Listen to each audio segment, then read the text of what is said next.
the flag of the United States of America, to the republic for which it stands, one nation, under God, indivisible, with liberty and justice for all.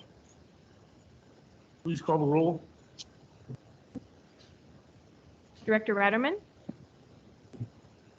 Here. Director Cicada. Here. Director Thomas, I am here. and President Davidson. Here. Director Underhill is absent today. Okay, number 2 on the agenda is public comment. At this time, members of the public may address the board on any non-agendized item. Public is encouraged to work through staff, place items on the agenda for board consideration. No action can be taken on matters not listed on the agenda. Comments are limited to 3 minutes per person. Is there any public comment? Being none, we'll move on to the consent agenda. Following items are expected to be routine, non-controversial items will be acted upon by the board at one time without discussion. Any board member may request that an item be removed for later discussion. 3A, approval of the minutes for the board meeting April 14th. 3B, review board of directors monthly timesheets for April 2021. 3C, ratify claim summary 590 secretarial fund. 3D, consider acceptance of an easement related to the Lock Antenna Drive, 462 Lock Antenna Drive. Move for acceptance. I'll second. We have a motion and a second. Please call the roll. Director Ratterman, Yes. Director Cicada, Yes. Director Thomas, Yes. President Davidson. Yes. Okay, we're going to move on to the item 4, which is accept public comment on the district's draft 2020 urban water management plan update. We have to have a presentation and then open in the public hearing, or what's the or public comment, or is it's not a public hearing, it's just public comment? In the public hearing, I think we can start with the presentation. If you don't mind. Okay. We don't have to open the hearing? No, open the hearing. Thank you. Okay, well, we will open the hearing to accept public comment on the district's draft 2020 urban water management plan update. Right?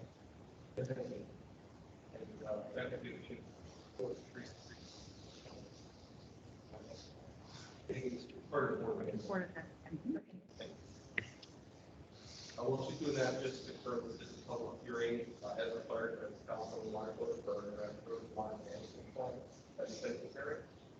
Here we hope to consider any comments that we've received so far. I have not received any personally by email or any physical copies from the library, but I've seen.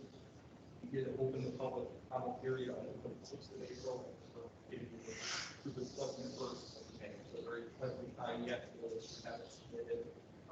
Please feel free to submit myself, Earl, and CCWD. We'll see my email address and address to the memo, or pick that meeting.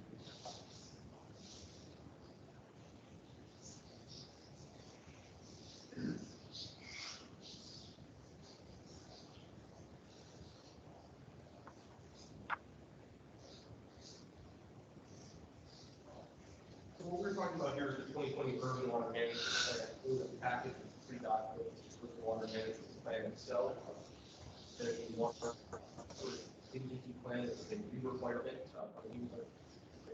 and then an update for the key urban water management plan. That I certainly felt the plan requirements did bring to that.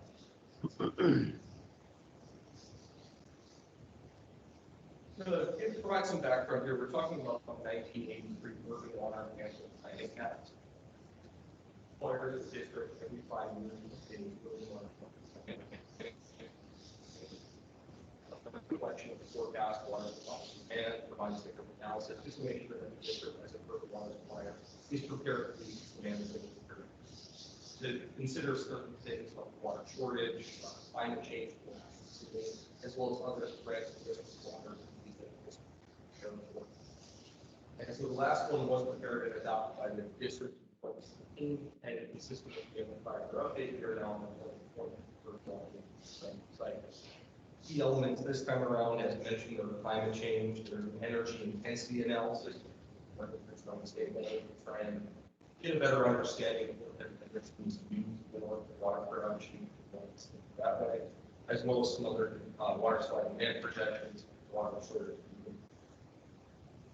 I think that I mentioned the 2018 legislation following on Sprout, including a large collection of information that now needs to be incorporated into the water management. That's the reason that this is so much larger than some of our previous.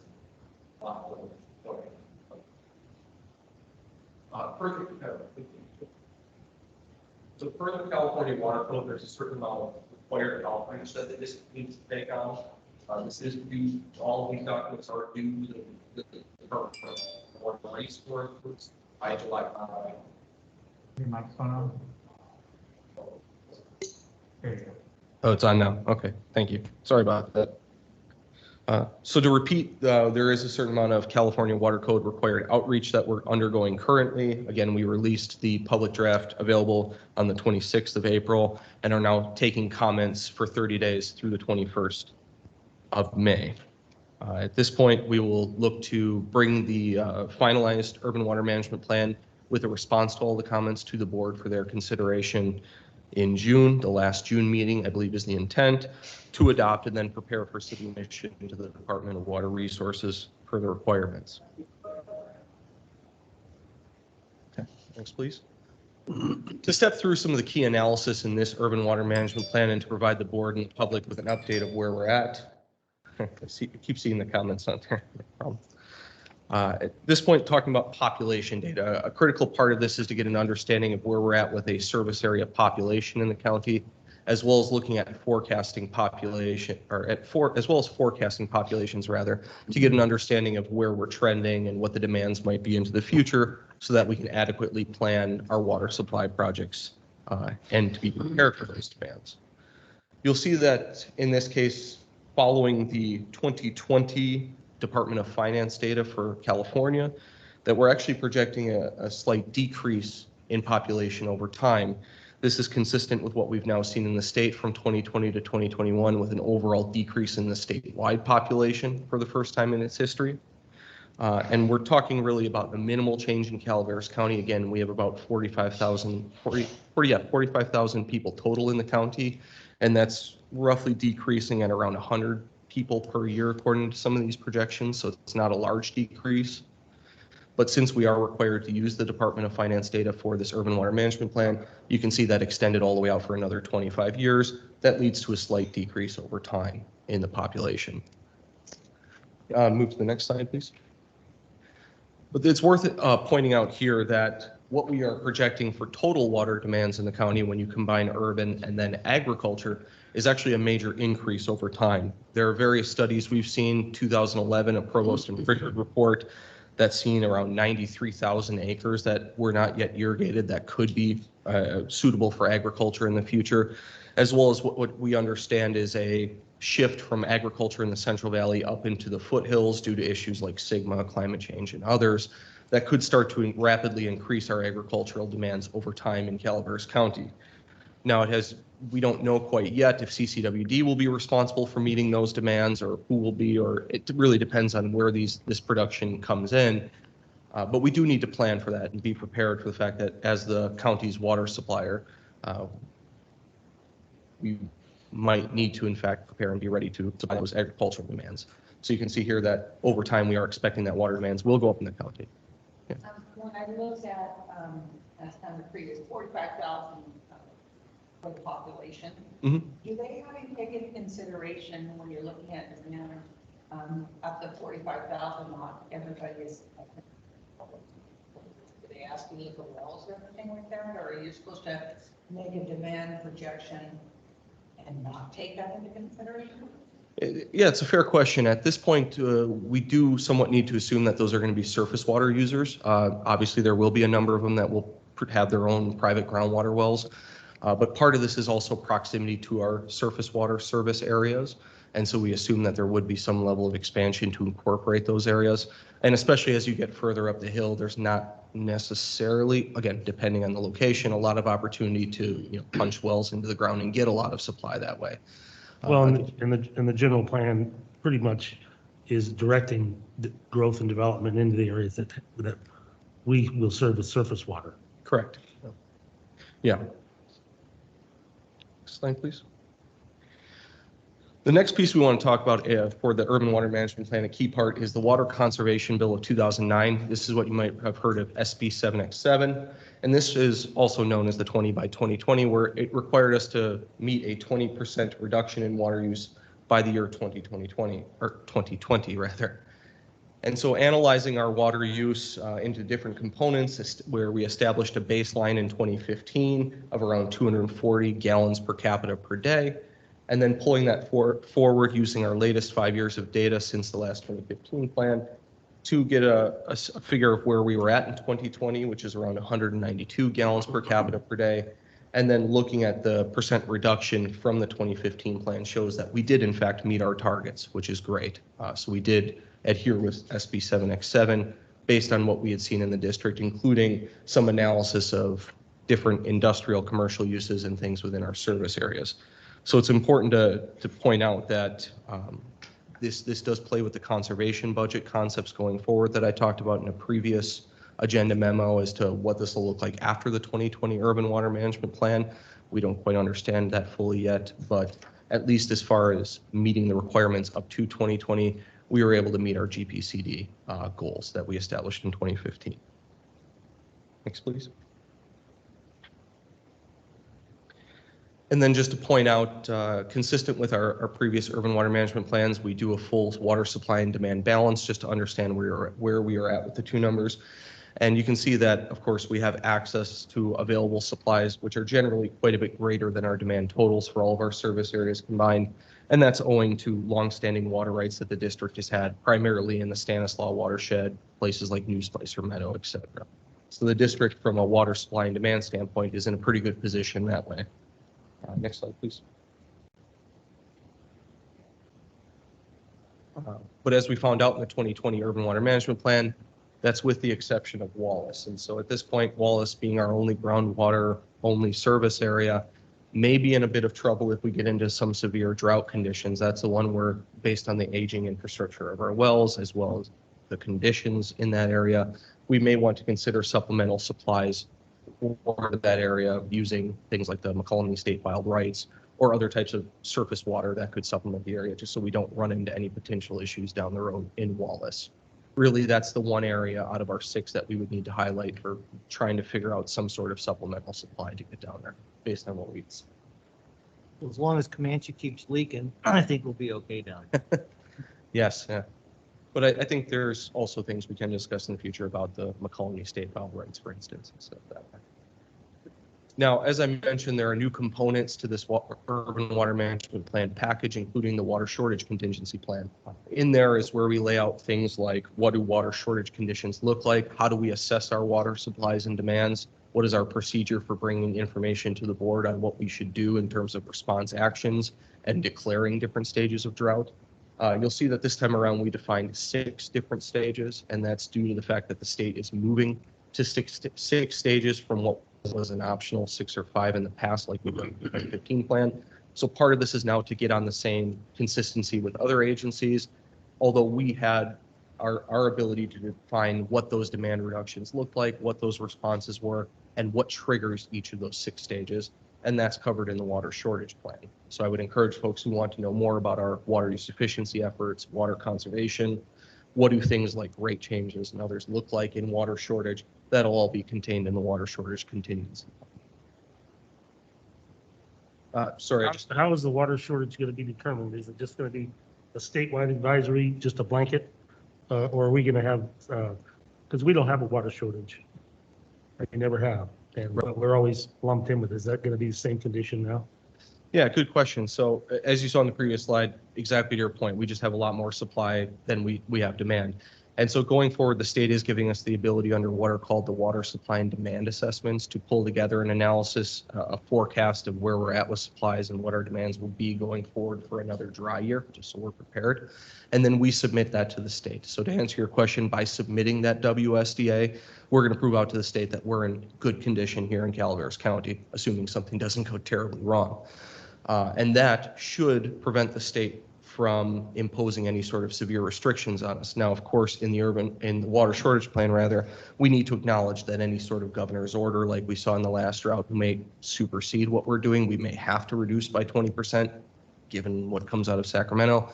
But hopefully with the WSDAs and the way that we've set up the structure of performing this analysis every year and bringing that to the board in around April or May, we should be able to illustrate to the state that we're in good shape.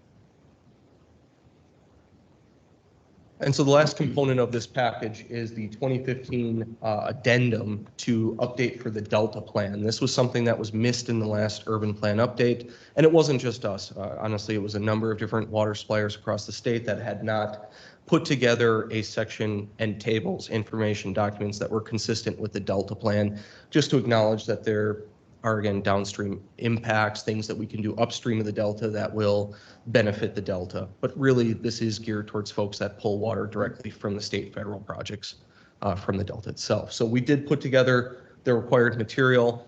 What you'll see, we will bring forward an addendum to the last plan.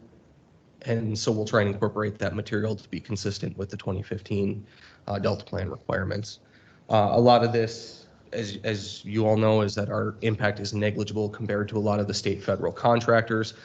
So what we do in this plan is, I believe I mentioned in even the last agenda memo, where we're acknowledging water use efficiency efforts, things we're doing upstream that benefit even a small portion of the Delta and water supplies that they get downstream. And so lastly, just to pull everyone together on a schedule, again, we're looking at the public comment period being done on the 21st of May, bringing the plans to board consideration for adoption on June 9th, and then submitting to DWR for the July 1st, 2021 deadline so that we have this done. It's important to note that this is all based on the guidebook that was provided to us from state DWR. Of course, working with Woodard and Curran, I'd like to thank them for their efforts of helping to pull this information together to make sure we adhere with that guidebook. But of course, DWR is going to have to review these materials for consistency with the water code. They're going to provide us back their determination. We will hope at this point that we've complied with everything, and I believe we have based on what I've reviewed and what Woodard has reviewed. But of course, we don't know until DWR reviews and gets back to us. So that'll be after we submit to DWR. And with that, hopefully that provides an overview of where we're at with the urban water management plan contents for the 2020 cycle. With that, I open up to any questions or. Any questions from the board? Russ, do you have any questions? Playing so well. Okay, so do we open the public hearing now or Jeff, public comment? I did have one comment.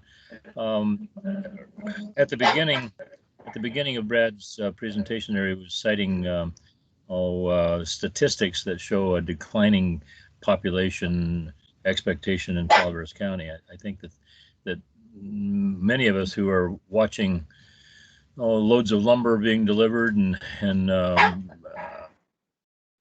people moving into their sometimes vacation properties and becoming permanent residents, I think that there's going to be a big, next time the population in Calaveras County is measured, it's going to be substantially higher than people expect it to be. I don't know whether those trends will continue or what, but I think that whether that makes a significant difference in the urban water management plan or not. What are your thoughts on that, Brad? Yeah, it's a good point. And quite honestly, I was even surprised by the, Department of Finance's projections from 2020 to 2021 that showed a slight decrease in Calaveras populations. I would have suspected, as you did, that with COVID and people moving up to the mountains from the urban areas, it would have actually showed more of an increase. And so again, being that we have to use the Department of Finance data, we were sort of forced to recognize this decrease and then project that out. But I think your point's a fair one, and I'll be very curious going into 2022 and beyond if that actually starts to reverse as people stay up here more permanently. I will point out two things just in consideration there is, again, it's really going to get back to where these areas are that people are moving to relative to where we service. It really depends on where in Calaveras County these people locate and fill in their second homes. Yeah. And then the other part is that looking at the previous Department of Finance data from 2018 that projected actually a slight increase that was used in the general plan for Calaveras County. So you can see that from one year to the next, 2018 to 2020 showed an increase. All of a sudden, we were now forced to use the 2020 to 2021 decrease. It's fair to state that who knows what's going to happen 2021 to 2022. I will just point out, though, this is perhaps just a benefit to consider of why we incorporated so much agricultural demand. I think in some ways, being that we're planning for a significant increase in our service areas anyway due to agricultural use, perhaps we will be okay if urban is actually the part that increases. Well, but also we're not on, we're not on a margin that's so thin that we can't accept new growth. I mean, it won't affect this at all. If we have a 10%, which we never have had, we've never had significant growth, even though there's been some optimism about it. But I mean, it isn't like we're short on water supply. Yeah, exactly. Going back to the table, it was something around 71,000 acre feet of available supply and 14,000 of demand. That's quite a big difference. Again, most of it's on the Stanislaus. It depends on location. If all of these people decide to go up to West Point, well, then maybe we have a little more to consider on there, but we'll see. All right, anything else from the board? Okay, is there any public comment to address this issue in our public hearing?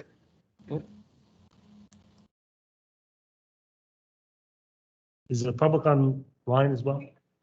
So I would recommend them using the raise hand feature if they wanted to speak. Well, we have one here present, so we'll go there first, and then if you're online and want to speak to this issue, do the raised hand feature of that if you know how to do that. So. Hello, everyone. Hello, directors. Hello. I would like to congratulate Brad and his team for putting together an excellent report. And first, let me say my name is Ralph Copeland out of Copperopolis. I'm with the CPC, the Calaveras Planning Coalition. We're in the process of reviewing this plan and update. And I found it very well labeled, very well itemized. The detail and the consistency through the report is excellent. I'm extremely pleased by the listing of the work you've done with your water management districts, MAC and T stand, I think, helping with the watershed. Also, your AWWA water loss is, in my book, darn good, averaging about 5% out of roughly $14 million of money put into servicing your district. There's only $645,000 lost. Now, I say only, if that was a bid, that would be a good bid, leaving only 5% on the table.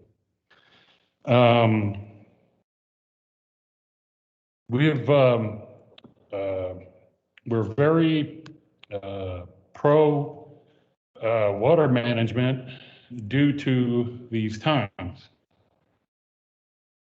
Unfortunately, I've got to say this is a new norm coming up. And we're going to go ahead and be reviewing this and putting together a list of response by the 21st. And we will be meeting with Brad and Michael and sit down and go through a few things. But Brad has addressed he's addressed a lot regarding our drought conditions and regarding our climate change, be it man-made or natural. That being said, again, thank you, Brad, for excellent job. See if I'm missing anything else here. No, pretty good. Oh, really quick. 2015 was a tough time in Copperopolis with Lake Tulloch going down. We had a tough time with the two irrigation districts wanting their water versus giving us water. So that was a bit of an issue. And regarding to Copperopolis expanding in their growth, I have a note from Mike Fletcher of Copper Valley from last November saying it'll take at least 10 to 12 years to sell the 800 units that were approved for Saddle Creek.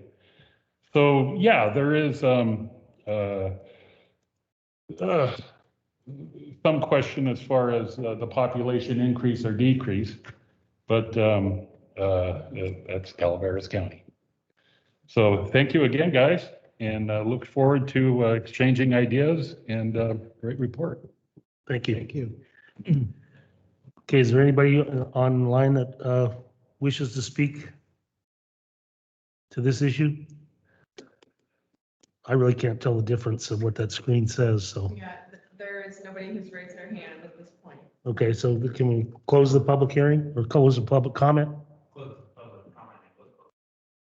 Okay, so we'll close the public comment. Do you have any final words before we close the hearing? No, thanks to Ralph for his comments on there. I appreciate that. And the board members, we passed out hard copies, so I look forward to your feedback on this as well. And anyone else who might be listening, look forward to receiving the work and eventually getting this requirement done, at least for the next 5 years. If I could just really quickly, I want to acknowledge Brad's put a tremendous amount of work into this. This is more than just an update of the previous plan. It's almost, I wouldn't say necessarily starting over, but it's an overhaul, significant. And Katie Cole is on the line as well, from Woodward and Kern, who has been helping us with this. I want to acknowledge Katie and thank her for the work on it. I think I agree with Ralph. I think it's a positive development. We're going in the right direction as far as having meeting the regulatory requirements and having a handle on the water situation. So great job, Brad. Yeah, thank you. And also thanks to Woodward and Kern. Thank you. Okay, so now we'll close the public hearing. We'll move on to item number 5, new business. 5A, discussion action regarding support for CAL FIRE funding opportunity for West Point fuel reduction. Jessica.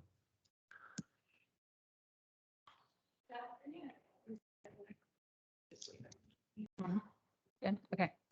So district staff are excited to compile a grant application for a fuels reduction project in West Point, funded by CAL FIRE. CCWD submitted this application last year and unfortunately did not receive funding. So we're just taking that same application package and rewriting it and trying to bolster it a bit.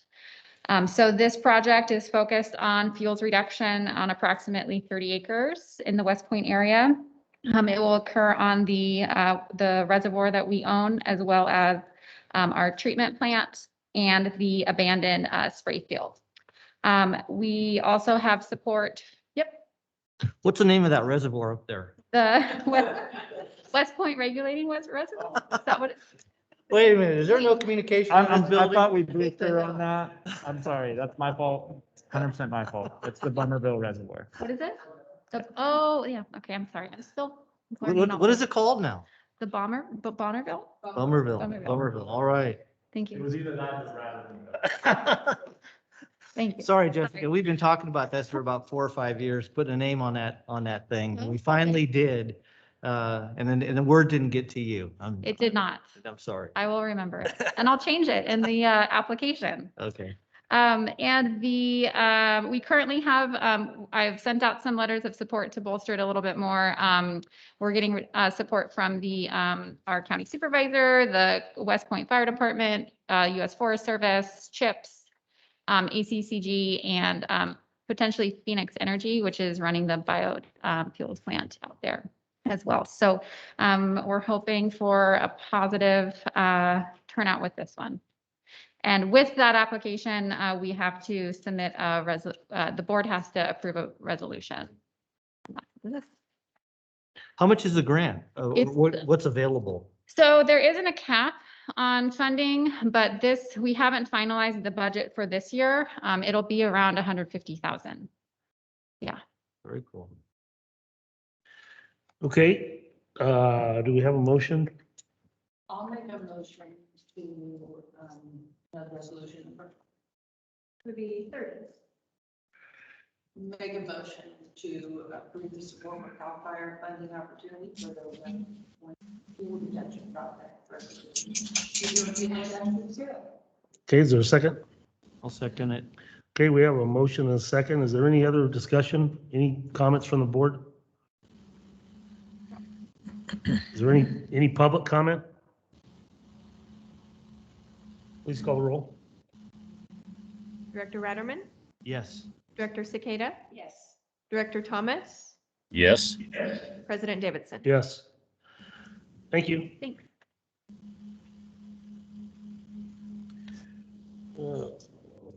5B. Okay, we'll move on to 5B, discussion action regarding adjustment of capital capital improvement program budget. Rebecca, I don't see her, so David? Yeah, I'll go ahead and take this. The successful bidder for the materials and assembly of the steel storage tanks for the Ebbets Pass Redwood Tank Replacement Project is requesting 30% of their contract payment be upfront so they can take advantage of material pricing and secure material now. So that would result in an adjustment to the current 2021 CIP budget. We currently have 500,000 allocated.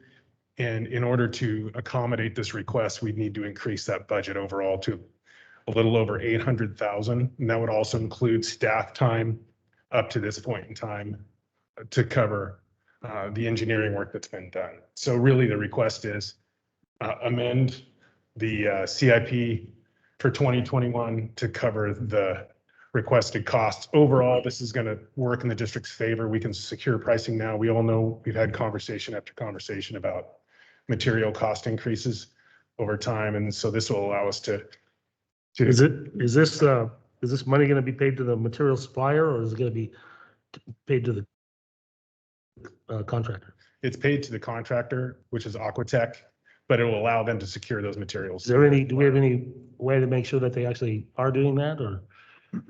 I'm not sure. We can look in the details of the contract that we have with them because there's some back and forth going on through the engineering department, but we definitely will make sure that there's some sense of assurance that we're not going to see a surprise later on. Absolutely. Okay.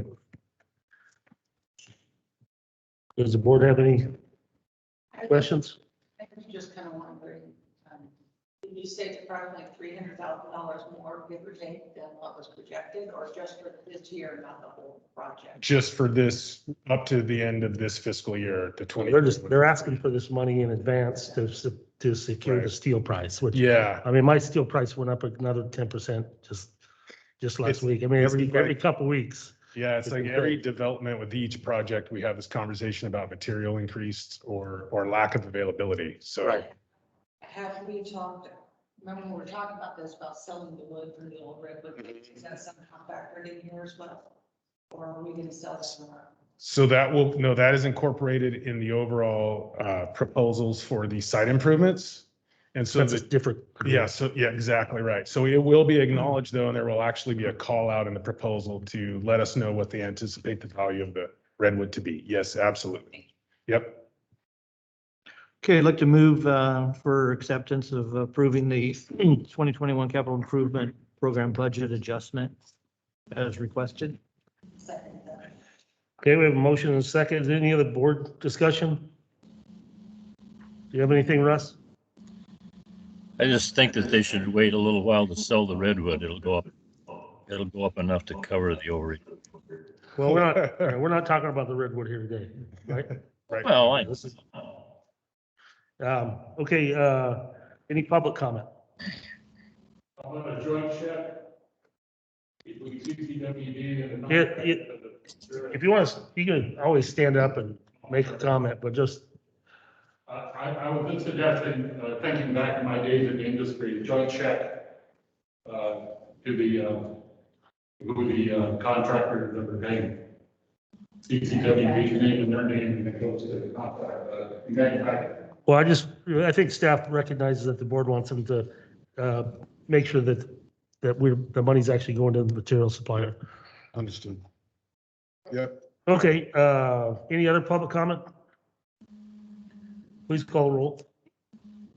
Director Ratterman, Yes. Director Cicada, yes. Director Thomas, yes. President Davidson. Yes. Thank you. Okay, we'll move on to reports. Operations engineering, Damon?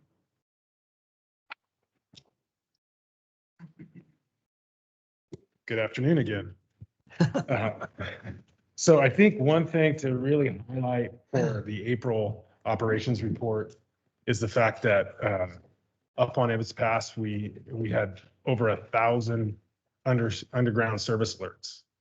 So and it's resulting in the fact that PG&E's contractor is doing a lot of work around power poles, and they set the table, right? So they want to issue underground service alerts weeks ahead of time before they're going to actually get to the work. And what that actually does for us is requires us within 48 hours to locate.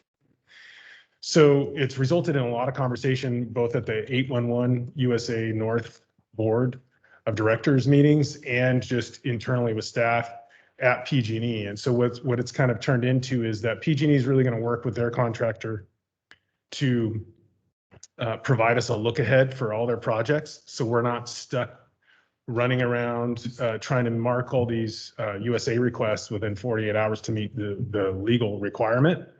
And they're going to now give us an indication of, hey, we're going to issue a USA, but we don't want you guys to you don't necessarily have to mark for the next couple of weeks. So really that took up a lot of operations time, and there's going to be a lot more conversations about that. And I just bring it up because you may have heard, I mean, over 1,000 underground service alerts for one service area where we have 2 distribution crew members to do all that work is quite a lot. And so a couple highlights, visual highlights for you. This is a PRD repair. Damon, what is the 1,000 alerts? What is that? So an underground service alert is the call before you dig, right? So PG&E has subcontractors that are going to do improvements to a power pole, or they might even just be doing simply inspection to underground pole boxes or even to above overhead work, but they're not sure what's in the ground there. They might want to remove a pole, so they issue an underground service alert. So they'll make a marking in white paint, and they'll call their request for locate into what's called USA. It's the 811. Right. So what happens is that then compels all of the underground utilities in the area to go mark their infrastructure. Okay. And if you don't mark your infrastructure and it's hit, the repair is on you. If you mark and locate your infrastructure and the contractor accidentally hits it, then the repair costs are on the contractor. So we can make educated decisions on which one of those we go to depending on, or do we go to all 1,000 of them? Well, we end up going to all 1,000 of them. And so what happened at the outset is that all of our staff call us up in the office and they say, we have an issue here. We've got 2 folks, we've got 1,000 USA requests, and we've got 2 days to mark all these. And we also have to respond to customer service requests and complete our own. What ended up happening is I got on the phone with PG&E and said, hey, we have an issue here. We have to have an understanding of what's really going on. And then we had a field meet with the project manager from the subcontractor. And then it's kind of the happy understanding is, well, gee, guys, we didn't expect you to get all these located in 48 hours. It's like, well, that's the law. So, we kind of need to have a better understanding of what your look ahead for your project is. If you have a 6-week project and you're issuing 1,000 locates for the duration of the project, how about you give us the first 100, and where you're going to be, and let us understand where you're going to be.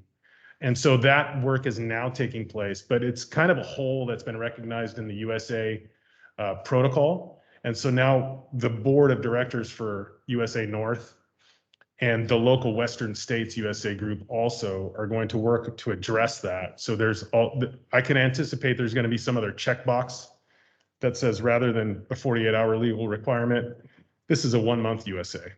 Okay. Because what often happens is then there's a request for remark that automatically gets issued after 60 days. So that even complicates things even more. So then you have this brand new tally of 1,000 underground service. And sometimes these marks are on dirt, right? Yeah. And then, somebody, as you can imagine, all kinds of things can happen to the marks on dirt or on pine needles it was quite a concern at the beginning of April. It looks like we're on a path towards resolution, and the PG&E projects are not slowing down. So they just keep rolling in. You'll see this, processed 1,500 USAs. And it's quite a, and it was a surprise to PG&E to understand that, a lot of utilities don't have a dedicated staff that just go around the county marking, request for locate. They're not PG&E. Exactly. So we're getting there though. We're getting some traction. Thank you. Yeah, absolutely. So this first image is a PRV repair on Baldwin and Mann in Rancho. And you can see in the image that there's water spraying out of the control piping. And what our folks actually did is there's a bypass, the little 2-inch bypass on the side of the 6-inch valve that allows you to take the 6-inch valve offline to complete repairs, and you can run the flow through the 2-inch bypass. Well, those 2-inch bypass had failed valves. So our staff, if you could advance to the next slide, please. It's kind of hard to see, but they're in the process on the second image of replacing all the valves and all the 2-inch piping, and they replaced all the control piping on the PRV. So I think we have 27 PRVs in the Rancho area, and we have 16 in the Copper area, and we have over 100 on Ebbets Pass. So this is one of those tasks that field staff cannot do while they're running around marking a bunch of USAs. If you could advance the slide, por favor. So this is the beginning of a fire hydrant replacement in Rancho also. I believe this is on Goggin. So you can see the Gap Vax hydro excavator at work. You have a staff member holding the big 8-inch boom pipe, while another staffer uses the high pressure wand to just literally liquefy the soil and suck it up and expose it. If you could advance the slide. And so this is what the coupling looks like on that bottom of that old hydrant. You can see the coupling there on the AC pipe. And what happens, what you also see is they ran a service line off that. So sometimes what we call that is a hydrant runner, and it has a water service line. So, thank you. So the water service line, obviously it's feeding a residence nearby the fire hydrant. If that fire hydrant were to be hit or eliminated, taken out of service for some reason, we don't see a valve in the ground with which we could shut that off. So to shut it off to make repairs, we would more than likely have to shut off the water at a valve in the street off of this hydrant runner on the main. And that could take a ton of people out of service, but we know for sure it's definitely going to take this service out. So if you could advance to the next slide. So when staff go ahead and disconnect all the old components associated with the piping and the hydrant, if you could advance the next one.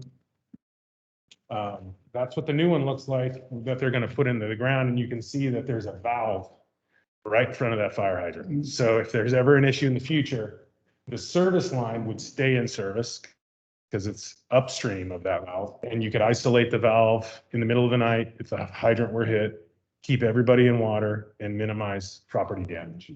You can advance the next slide.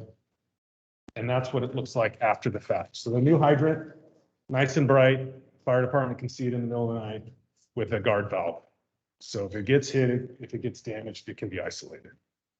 So that's the distribution crew working with the construction crew.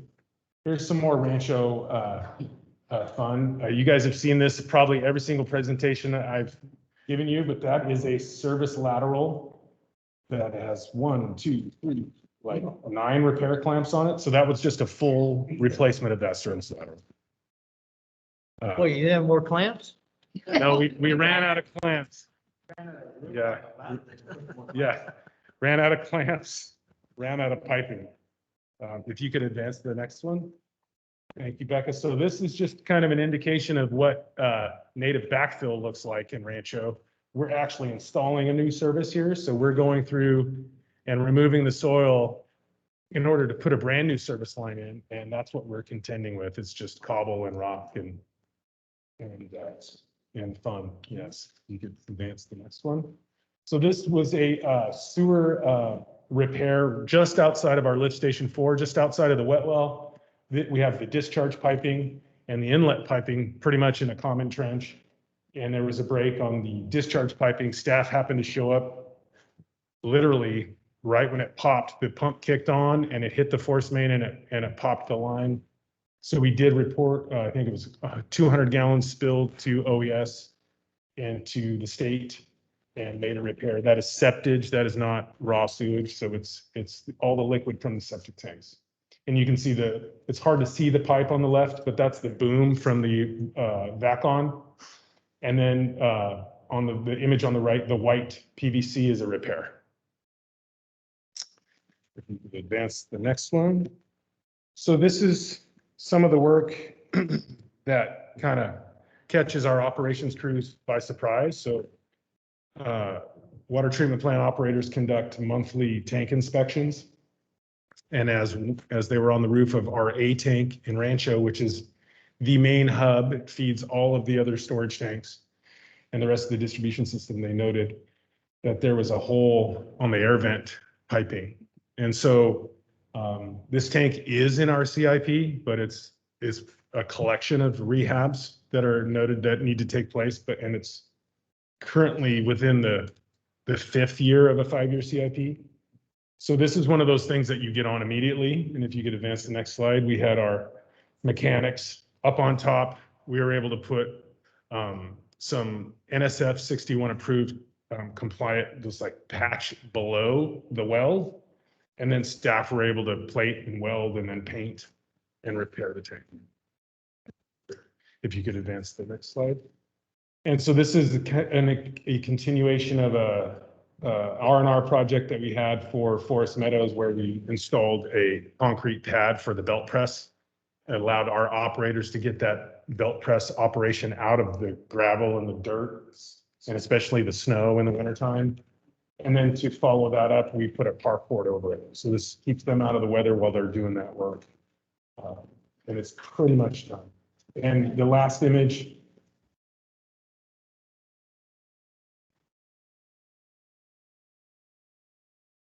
And just seeing our fire hydrant laying on the side of the road. And this is an example of a guard valve, or actually the shoe on the fire hydrant working. So there's breakaway bolts on the top of that fire hydrant set, and somebody hit it and broke those breakaway bolts, but the seat of the hydrant sat. So all the water that's behind there locked it in and kept it from blowing water everywhere. And I bet it surprised the person that hit it that there's the water coming out. yeah, oh yeah, I bet you they were. How far away from where it is sitting right now was it So permanently? can fixed? you, if you look, it's quite a ways, actually. It's pretty surprising. If you look at this cut here, it's right there. Wow. Oh, okay. Yeah. Up on the hill there? I mean, No, down low, actually on the side of on the shoulder of the road, it's right here. It's like a. how far away from the white line was it originally? It's about 4 feet, 4.5 feet. No, it's too close, but and so we've reinstalled a new hydrant, but we're gonna have to bollard that too. Which in the last month's report, I showed you how we bollard that sewage ARV to Right. keep folks from hitting it again. We have a lot of issues where we need to go and either put up bollards or some sort of protection around a lot of infrastructure. And this is just one of those, I don't think it was a Monday, but I know staff, it felt like a Monday. I'll bet that left a mark on the vehicle. Yeah, you got that right. Yeah. Any other questions? Thank you. Thank you all. Thank you. Appreciate it. Thank you. Okay, we'll move on to the general manager's report. Michael? I'm gonna just add one thing to the operations report, Damon, if that's all right, because I think it's also worth noting the work that's going on at Hunter's. Our staff are replacing the generator up there. It's 800 kW? 600 kW generator that the board approved the purchase of last year. And our staff are able to, between the construction crew and our electricians, able to complete this removal of the old generator and the installation of a new generator, which for that size of a generator, for that size of a facility, you can imagine is a really significant work effort and requires a very high skill level. So I think it's just phenomenal that we have the crew in-house that are able to complete that kind of a work effort. Wanted to highlight that one too. Damon's being modest. Impressive report, Damon. A lot of work. Thanks. I just have a few items and a lot of it is just kind of forecasting that we'll be bringing a draft budget to the finance committee next week and then bringing it to the board in June. And it's been a heavy lift from Rebecca and her staff and conjunction or in cooperation with all the department heads. and a lot of work going into the CIP as well. And we've been kind of gradually changing how we approach the CIP over the last couple of years. And I think it's culminating into kind of a fresh approach that really gives us an assessment of the district's infrastructure and lays out what the priorities are and what the costs are going to be over time. So it's been and continues to be a heavy lift. But I'm really, I think we're going to have a much clearer picture of where we're at financially and where the infrastructure is at going into the future once we get through this process. So that's a big chunk of staff's time right now. Couple of other smaller updates. That we had a meeting with the county and the White Pines Park Committee, the Courtright Emerson Ballpark nonprofit, and I think that was it. Oh, the Moose Lodge and the car show. All of the community groups that use the White Pines facilities to discuss the replacement of the Blagan Road Bridge up there. The county's got that work out to bid right now, and they're hoping to get, well, the goal is they've got to get it done before November 1st. And so they don't have a construction timeline yet, but it requires at least 2 weeks of cutting off the bridge. So to get to the Moose and the beach and the ballpark, or he's got to drive all the way around the Forest Service roads on the interface. So it requires a lot of coordination, but so obviously, the storm in, I think it was 2016 that took that bridge out. So the county's excited to be moving forward with the replacement of it. And it's just going to require a lot of coordination with the community and with our guys.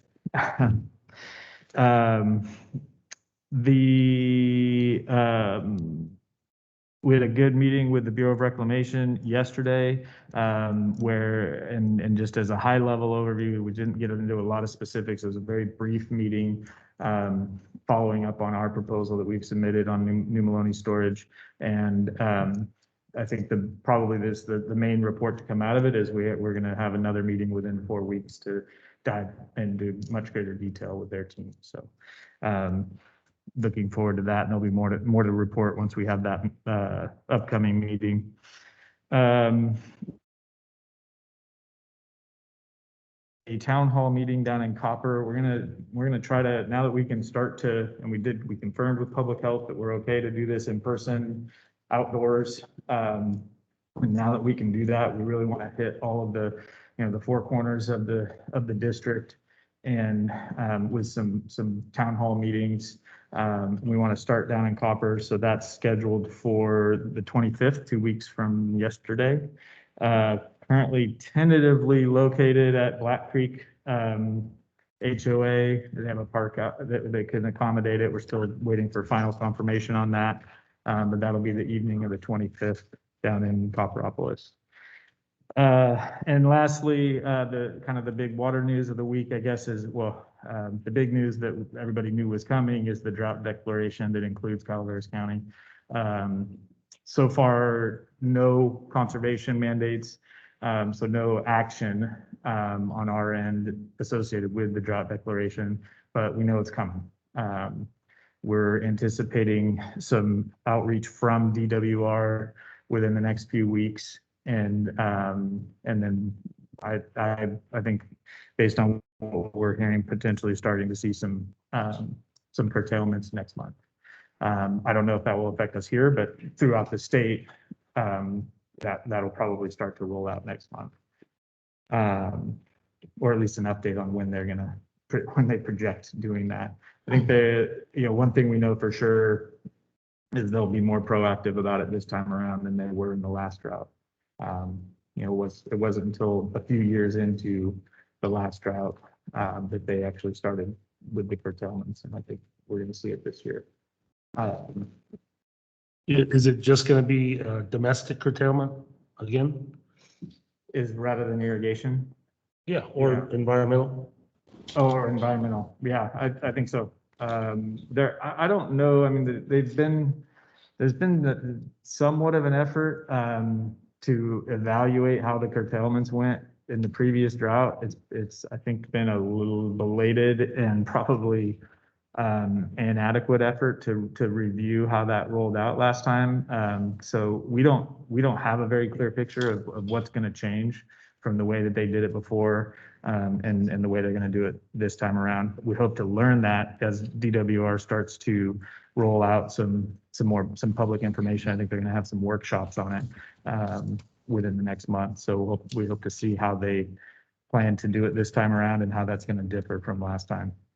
So it'd be interesting to see that report because it makes no sense at all to take, 1% from 10% and expect that to have a significant impact, on water supply because the domestic consumption is about 10% of the total.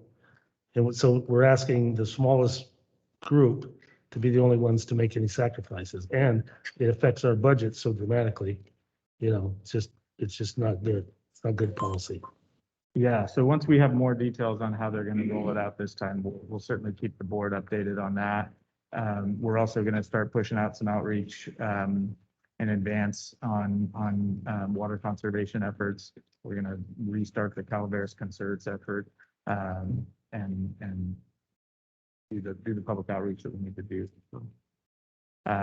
More to come on that. Unfortunately, I've given up hope that there'll be another atmospheric river to save us.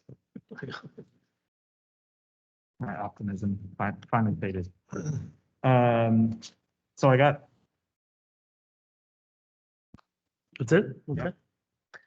All right then, we'll move on to board. Sure. Does CCWD have any issues, with the cyber threats that's going on right now with gas? Does our water and sewer have any issues with potential threat from cyber that we have addressed? Great question.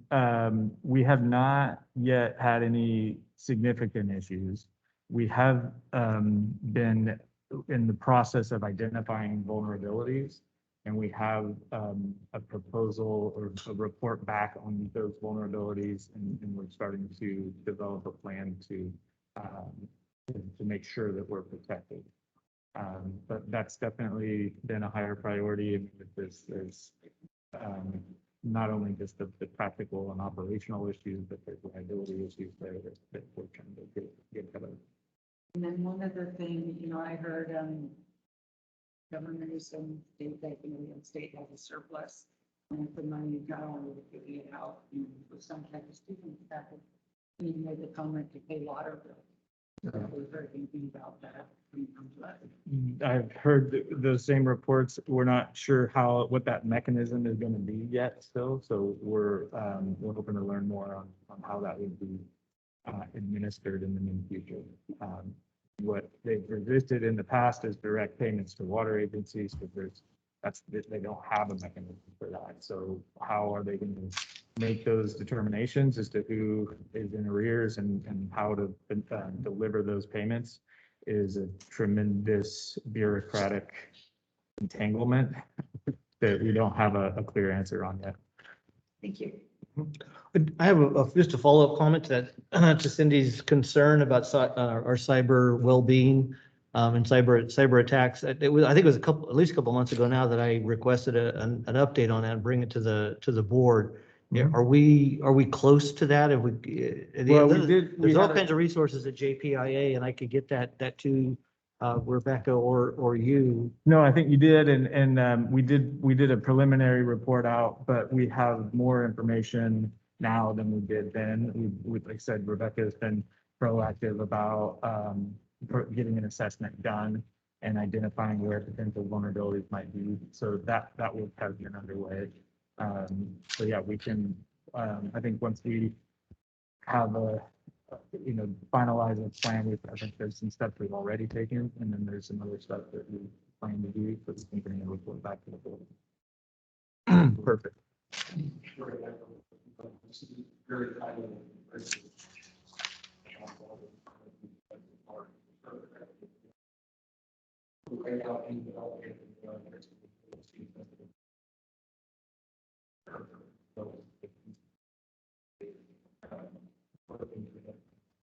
That will identify the risk and the maybe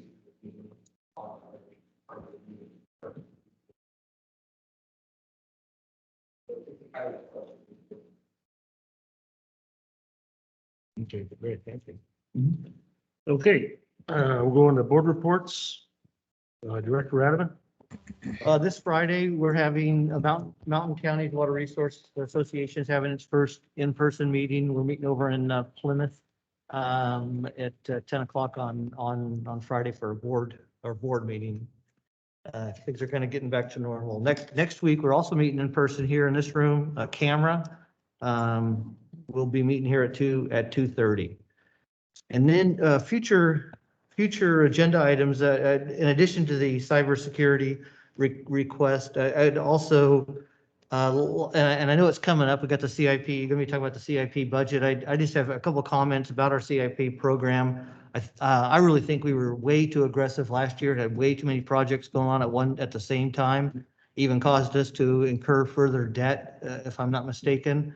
And that was one of the reasons why that we put the program in place. That was one of the purposes, was to avoid having to take loans to get these things done.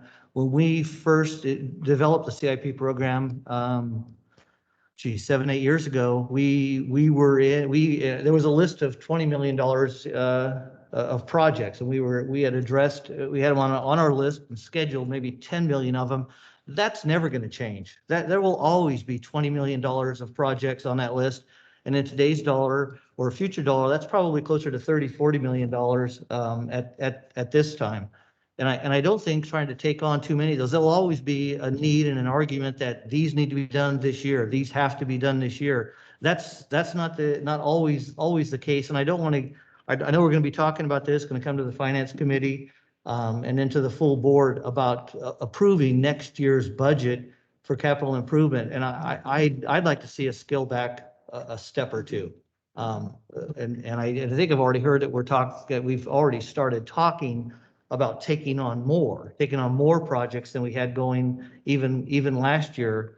And I'd really like to see us scale that back a little bit and take on what we can afford at this time. Those projects aren't going away. And I think we just heard, in today's meeting alone, we approved another $300,000 for capital improvement project, and then having to move a project with the hole in the tank that's on the list to get replaced, and having to do a major project, some additional work on it.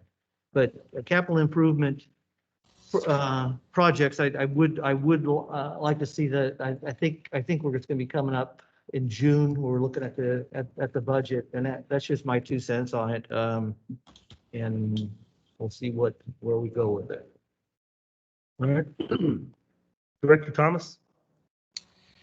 I just want to make an observation. Michael, you mentioned the 25th town hall meeting. If it hasn't been conclusively confirmed that that site is available, we need to find out if it is or isn't, because it doesn't really give a whole public notices. Yeah, we're working on that as quickly as we possibly can. We're gonna push out a bunch of outreach as soon as we get confirmation. Okay. All right. Well, I have nothing else, Jeff. That's fine. Okay, Director Takeda? Yeah, I wanted to concur with what Scott said about the CIP.